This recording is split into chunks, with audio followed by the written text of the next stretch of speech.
Banyak dari kita pasti pernah mendengar lagu Nenek Moyangku Seorang Pelaut. Sebuah lagu yang menggambarkan bagaimana nenek moyang kita orang Indonesia selalu mengarungi lautan tanpa takut menerjang ombak. Karena sejak zaman prasejarah, nenek moyang Indonesia memang dikenal sebagai pelaut yang tangguh. Tidak mengherankan jika orang Indonesia telah berlayar hingga ke Samudra Hindia. Bahkan dalam penelitian yang dimuat dalam jurnal Proceedings of the Royal Society B pada tanggal 21 Maret tahun 2012, menyatakan bahwa orang Indonesia adalah nenek moyang penduduk Madagaskar.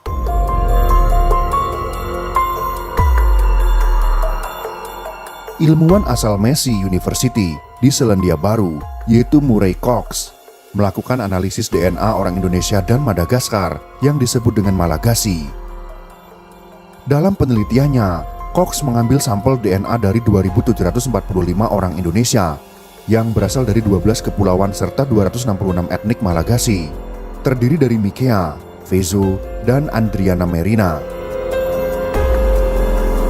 Penelitian ini memfokuskan pada DNA mitokondria yang diturunkan lewat ibu, jenis DNA yang terdapat di organel sel yang berfungsi menghasilkan energi.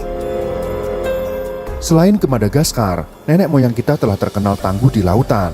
Pada awal Masehi telah berlayar ke Cina, Jepang, India, hingga Afrika untuk berdagang.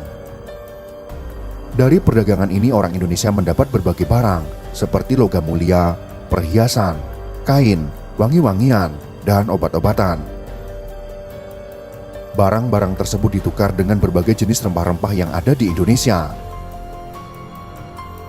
Menurut Profesor Oliver Moulter, India dan Cina memiliki sedikit tradisi tentang berlayar. Kapal-kapal mereka hanya digunakan untuk menyusuri pantai dan sungai.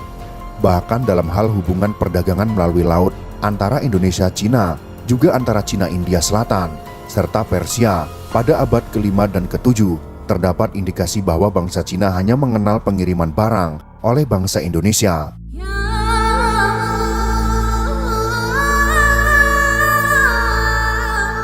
Orang-orang Cina baru bisa membuat kapal untuk mengarungi lautan sekitar abad ke-10 ketika masa dinasti Song. Dinasti Song adalah salah satu dinasti yang memerintah di Tiongkok antara tahun 960 sampai dengan tahun 1279 sebelum Tiongkok diinvasi oleh bangsa Mongol. Dinasti ini menggantikan periode 5 dinasti dan 10 negara, serta setelah kejatuhannya digantikan oleh dinasti Yuan. Dinasti ini merupakan pemerintahan pertama di dunia yang mencetak uang kertas dan merupakan dinasti Tiongkok pertama yang mendirikan angkatan laut. Saat kita membaca sejarah tentang masuknya Hindu ke Indonesia, diperkirakan sekitar awal abad ke-4, ditandai dengan berdirinya kerajaan Kutai dan Tarumanegara yang bercorak Hindu. Teori tentang masuknya agama Hindu ke Indonesia terdapat beberapa teori. Di antaranya adalah teori Brahmana, Ksatria, Waisya, Sudra, dan juga arus balik. Jika kita melihat kebudayaan India, kita akan mengetahui bahwa di India para masyarakatnya bukanlah orang-orang yang terbiasa dengan lautan. Hal ini dapat kita lihat dari cerita dalam epik Ramayana. Kala itu ketika Rama dan tentaranya hendak ke Alengka, yaitu Sri Lanka. Untuk menyeberang ke Sri Lanka, Rama memilih untuk membuat jembatan daripada membuat kapal. Hal ini dikarenakan orang-orang India menganggap semakin tinggi suatu tempat, maka akan semakin suci tempat tersebut. Sehingga mereka menganggap gunung adalah tempat yang suci, yaitu tempatnya para dewa.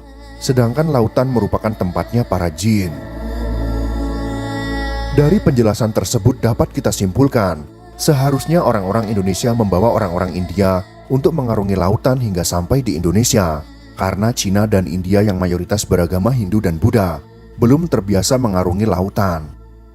Seperti yang kita ketahui saat itu, mereka masih bergantung pada Indonesia untuk berdagang melalui rute laut. Hal ini dapat kita dasari dari perkataan Ponco Sutomo dalam mengomentari buku karya Robert Dick Reed yang mengatakan, pelaut-pelaut Nusantara telah menaklukkan banyak samudra, jauh sebelum bangsa Eropa, Arab, dan Cina.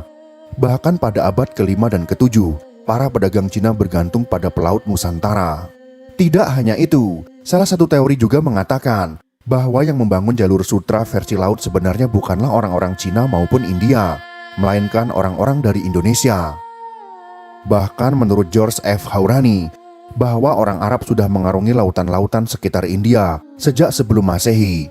Tetapi keberadaan mereka terlambat jika dibanding para pelayar Nusantara yang memiliki kapal dan sistem navigasi yang lebih baik. Dia juga mengatakan bahwa bentuk kapal dari Nusantara adalah bentuk kapal yang paling berpengaruh di seluruh dunia. Karena saat itu India merupakan tempat bertemu para pedagang dari Persia, Arab, Yaman, Mesir, Mesopotamia, dan lain sebagainya. Dari sinilah kelak bentuk kapal Nusantara ditiru oleh para pelaut Eropa. Dari catatan orang Mesir kuno, mereka mendapatkan beberapa komoditas seperti rempah-rempah, cendana, cengkih, emas, dan lain sebagainya dari sebuah negeri yang belum diketahui. Pada sebuah penelitian mengenai rempah dan buah-buahan dari Asia Tenggara, terutama cengkeh dari Indonesia, juga terdapat pada mumifikasi Firaun Ramses II. Temuan ini berdasarkan laporan arkeolog, yaitu Giorgio Busceletti dan Marilyn Kelly Busceletti dari UCLA Hudson Institute of Archaeology. Seperti yang kita ketahui, cengkeh saat itu hanya ada di Indonesia, yaitu di Pulau Maluku. Walaupun kini telah tersebar di mana-mana, namun Maluku merupakan tempat pertama komoditi cengkeh pada masa itu. Jika pada zaman kuno cengkeh telah sampai ke sana, maka terdapat dua kemungkinan, yaitu orang-orang Mesir yang membawanya dari Indonesia, atau orang-orang Indonesia yang membawanya ke Mesir. Jika kita melihat kebudayaan Mesir yang terbiasa di daratan, maka besar kemungkinan orang-orang Indonesia lah yang membawa komoditas tersebut ke Mesir.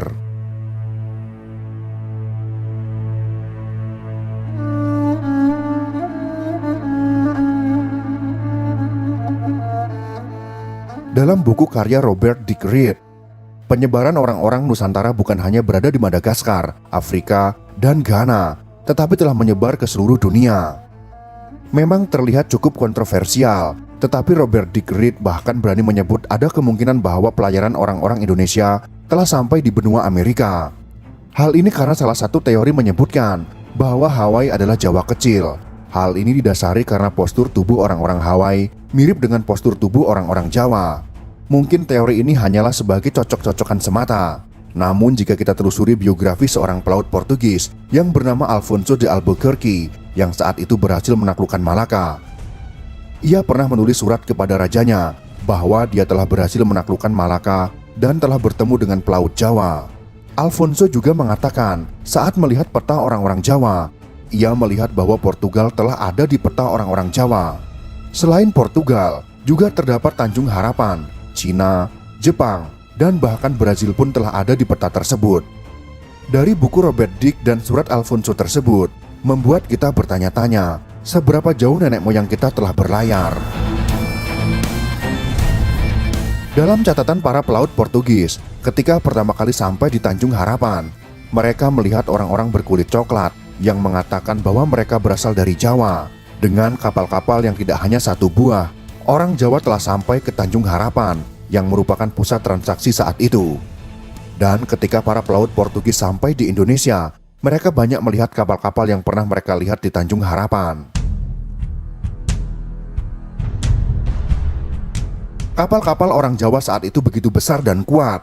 Bahasa Melayu menyebutnya sebagai jong, orang Jawa menyebutnya sebagai jung, dan orang Portugis menyebutnya sebagai jungko.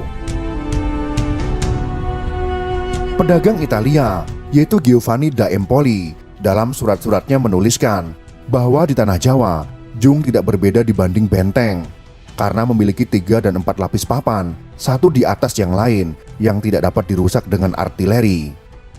Mereka berlayar bersama dengan wanita, anak-anak, dan keluarga mereka, dan semua orang menjaga kamarnya sendiri. Besarnya kapal Jong Jawa sekitar 4-5 kali kapal Flor da Lamar, yaitu kapal Portugis terbesar pada tahun 1513. Kekaisaran Cina mengizinkan semua kapal berlabuh di pelabuhan-pelabuhannya, kecuali kapal Jong Jawa. Karena besar dan kuatnya kapal itu, dikatakan juga bahwa kapal Jong Jawa jika berlabuh dapat menaklukkan sebuah kota. Bahkan satu buah kapal Jong Jawa dapat menghabisi 20 kapal Jong Cina. Dari kapal Jong Jawa, Kekaisaran Cina terinspirasi membuatnya, walaupun tidak sebaik dari kapal Jong Jawa. Indonesia dikatakan sebagai pelaut yang tangguh karena memang medan yang dihadapi adalah lautan. Untuk dapat pergi ke pulau lainnya, orang-orang Indonesia harus berlayar melewati ombak lautan, sehingga orang-orang Indonesia memang terbiasa dengan dahsyatnya ombak laut. Bahkan suku Bajo yang merupakan salah satu armada laut Sriwijaya dikatakan sebagai suku yang tidak pernah mendarat. Jikapun mendarat, itu mereka lakukan untuk berinteraksi dengan suku-suku lainnya. Dari penjelasan tersebut, maka kita sebagai orang Indonesia harus bangga karena nenek moyang kita merupakan pelaut-pelaut hebat. Namun saat ini kapal-kapal kita tidak sebesar dan setangguh dahulu.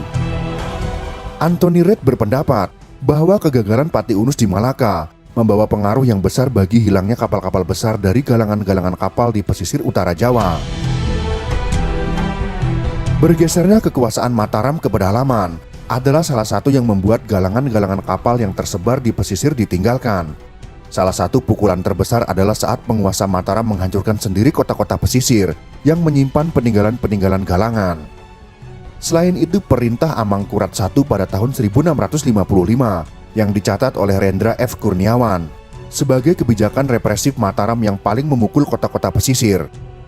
Perintah Amangkurat I untuk menutup pelabuhan dan menghancurkan kapal-kapal agar tidak memicu pemberontakan, membuat punahnya lapisan ahli-ahli pembuat kapal yang sejak masa Demak sendiri sudah tinggal sisa-sisanya. Kondisi itu semakin diperburuk ketika VOC mulai menguasai pelabuhan-pelabuhan pesisir di pertengahan abad ke-18. Pada saat itu VOC melarang galangan kapal membuat kapal dengan tonase melebihi 50 ton dan menempatkan pengawas di masing-masing kota pelabuhan. Suku-suku Makassar juga sebagai pelaut handal pernah menjalin hubungan baik dengan suku aborigin. Suku Makassar datang ke Australia dengan maksud damai, bertolak belakang dengan interaksi destruktif antara orang-orang aborigin dengan orang-orang kulit putih setelahnya. Orang-orang Makassar datang untuk membeli teripang dari suku aborigin dengan cara barter untuk dijual ke Cina. Teripang yang ternyata dihargai tinggi di Cina digunakan sebagai makanan dan obat-obatan, membuat pedagang-pedagang Makassar berperan sebagai pedagang perantara, mulai rutin berlayar ke pantai-pantai pesisir utara Australia untuk mengumpulkannya. Teripang yang ternyata dihargai tinggi di Cina digunakan sebagai makanan dan obat-obatan, membuat pedagang-pedagang Makassar berperan sebagai pedagang perantara, mulai rutin berlayar ke pantai-pantai pesisir utara Australia untuk mengumpulkannya. Beberapa nama yang memimpin armada Makassar tersebut tercatat, seperti Pabaso pada tahun 1803 dan Using Daeng Rangka pada tahun 1883. Jejak kontak dagang yang telah diteliti secara intensif sejauh ini terdapat di Arnhem Land, tempat tinggal orang-orang Yolngu. Interaksi Makassar aborigin ini mulai terganggu ketika orang-orang Eropa datang ke Australia. Inggris yang menganggap dirinya sebagai penguasa menerapkan tarif cukai dan lisensi bagi pedagang-pedagang teripang Makassar pada akhir abad ke-19. Using adalah salah satu dari sekian pedagang terakhir yang memegang lisensi tersebut, dan kebijakan ini membatasi kedatangan perahu-perahu Makassar ke Australia. Andaikan Inggris tidak mengintervensi, mungkin saja lebih banyak pedagang-pedagang Makassar yang akan datang, membangun pos dagang permanen seperti di Papua Barat, atau bahkan seterusnya bisa hidup bercampur baur dengan penduduk setempat, seperti halnya di Madagaskar.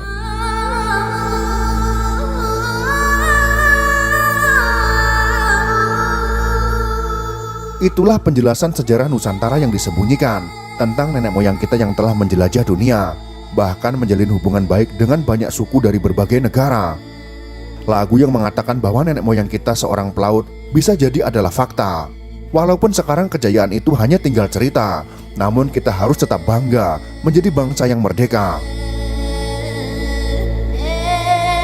Memang sulit untuk membuktikan teori yang ada karena banyak sejarah-sejarah bangsa kita yang telah hilang. Namun saat ini banyak orang yang mulai mencari fakta-fakta sejarah tentang bangsa kita. Dalam buku karya Bernard H.M. Vleke mengatakan bahwa tidak diragukan bahwa Jawa harus dianggap tempat tinggal salah satu ras manusia yang paling awal. Semoga video kali ini bisa membangkitkan semangat kita dalam meningkatkan kemampuan kita dalam segala hal, karena kita semua adalah keturunan dari bangsa penguasa lautan. Semoga informasi dalam video kali ini bisa bermanfaat untuk kita semua. Jika kalian suka dengan video ini, silakan berikan jempol ke atas. Dan jika kalian menganggap video ini bermanfaat, maka bagikanlah untuk teman-teman Anda yang lain. Terima kasih sudah menonton.